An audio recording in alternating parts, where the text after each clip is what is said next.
Okay, so we just finished talking about hyperglycemic, hypoglycemic state, and alcoholic individual who was maybe fasting and didn't get enough sugar. I'm going to continue now into just real quick touch up on the Krebs cycle and glycolysis in our cells. The majority of our cells in our body and organ system, with the exception of the gastrointestinal system, are beta cells in our pancreas, and the brain cells, which function a little bit different. Every other cell in the body, with the exception of those, works in this way. Insulin stimulates the insulin receptor, and it allows for the transportation of glucose into the cell. Okay. When this happens, we have a process called glycolysis. Okay, and glycolysis happens in the cytoplasm. Okay, I didn't draw the nucleus here because we're not going to get into anything else right now. Glycolysis is basically the breakdown of glucose into 2-pyruvate. Okay, and these basically we're breaking glucose down to even smaller molecules. Okay, and the smaller that this molecule becomes, also the more reactive it becomes. So it's easier to be able to form ATP. In this process right here, we have 2 ATP. Okay, so we're already getting somewhere. However, you can imagine that 2 ATP, it's nowhere near what we normally need, which is approximately 32 to 36 ATP, depending on where you really go to look at this. We have pyruvate formation from the first step in glycolysis. From there, the 2-pyruvate, if there is enough oxygen and thymine. Thymine is a catalyst, okay? It promotes the conversion of pyruvate into acetyl-CoA, and acetyl-CoA is the final product which enters the mitochondria, okay? And the mitochondria has several steps that I'm not going to get into right now, but you initially produce about 2 ATP, some NADHs and other things that eventually end up yielding 30 ATP. So we have a total of 2, and 30, all right? 34. Some books will tell you 36 or 38. The importance is that you understand how this process happens.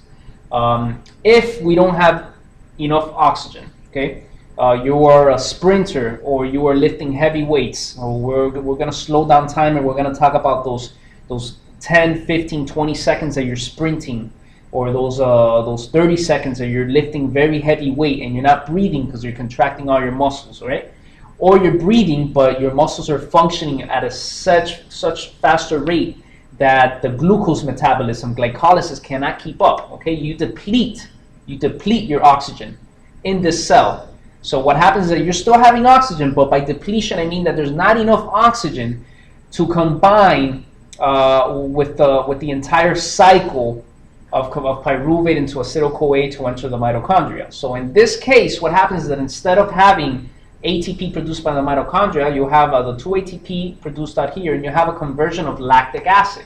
Okay, now you can still yield some energy from this, but it's nowhere as near as 30 ATP. So what happens is that the cell will wear out quicker. Okay, especially your muscle cells. Saying that this is a muscle cell, it'll be of course more elongated, and every cell will look different, but this will happen in every single cell. Okay, you either yield pyruvate, acetyl-CoA, if you have good oxygen, thymine, and glucose, okay, and it'll give you a lot of ATP.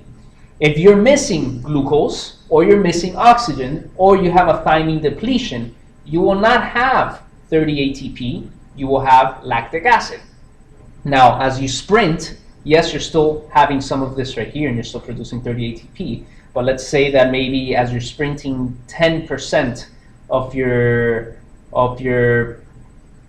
energy production will be from the normal Krebs cycle, and then the other 80 or 90% will be from lactic acid buildup, and eventually that lactic acid will not yield enough energy for the cells to function. So you will either stop running and start catching your breath, or you will pass out and cramp up. This is constantly taking place. We're constantly producing both 30 ATPs and lactic acid, regardless. Okay, even at rest, you have some production of lactic acid, but it's very, very minimal because you should have a good production of Krebs cycle. You should have good function of Krebs cycle. ATP is basically the energy factory. All right, it's the electricity that we're all in the civilized world used to. Okay, without ATP, we will not function. We'll actually die without ATP. So ATP is important when you're intubating a patient and he's in cardiac arrest and you're doing CPR. You're circulating blood, okay, and you are providing him with oxygen. So as you're giving somebody CPR, it's because you want to keep on producing this ATP, because this ATP will help a lot of minerals and a lot of electrolytes and a lot of fluids and a lot of transfer of stuff in and out of the cell. Okay, it's a constant, if you may call it, a filtration system. Okay, ATP feeds hundreds of thousands of little pumps throughout the cell that push things out and allow things for them to get absorbed in. Without this ATP, everything in the cell, in the cytoplasm, becomes stagnant.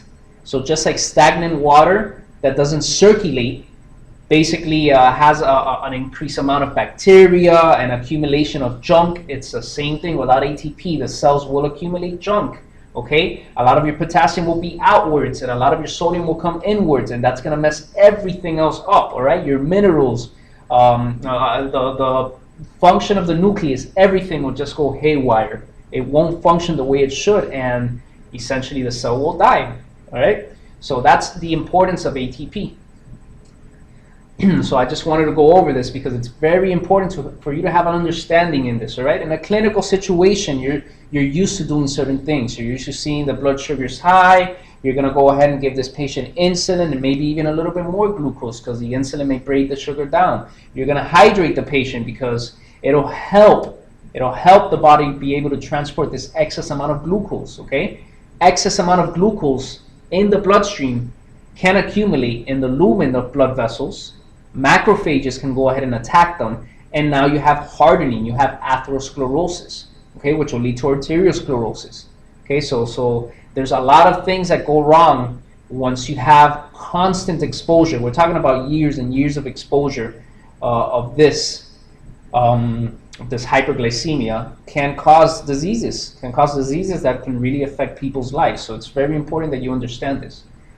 This is obviously a theory, and we'll get into a little bit more clinical in other videos, but it's always good to understand the physiology of how this stuff works, so that once you understand the clinical manifestations and the clinical presentations and management, you may not remember all the details here, but you know what, you'll feel pretty confident in what you know because you remember this.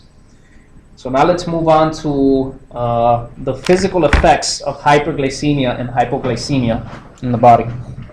Look at this table. Hopefully next videos we'll be able to get better lighting. Okay, so now I'm going to go ahead and discuss what clinical effects can diabetes have on us, right? Uncontrolled diabetes, because just because you're a diabetic, you're not labeled as oh my goodness, you're always going to get atherosclerosis, and you're definitely going to have a heart attack, you're going to get foot ulcers, you're going to have neurological damage, you may go blind. It doesn't necessarily mean that. I know a lot of diabetics well into their 70s and 80s, some that have been born diabetes, others that were obese, became diabetics and lost a lot of weight, controlled their diabetes with medication, and eventually after a few years of being healthy, they no longer needed any oral hypoglycemics. So you could be a diabetic type 2 and never need medication again. Of course, it's very hard to change those habits. But and diabetes doesn't necessarily have to be a death sentence, okay? Doesn't necessarily have to cripple anybody. Diabetes can be managed. It's just that it is difficult. It is difficult to change habits, and it is difficult to constantly stay on top of what you eat, constantly stay on top of your medication and understand if a medication is working right for you or not, and constantly following up with your doctor or your PA and your primary, and make sure that he explains things to you. Okay, so every patient should understand that this is not necessarily a sentence for you to have any type of disease if you manage it properly. And in the next video, we're going to talk about how atherosclerosis can affect basically everything. Can affect your circulation, can cause ulcers, can cause neurological damage, can cause damage to your vision, to your eyesight, and cardiac effects that this has.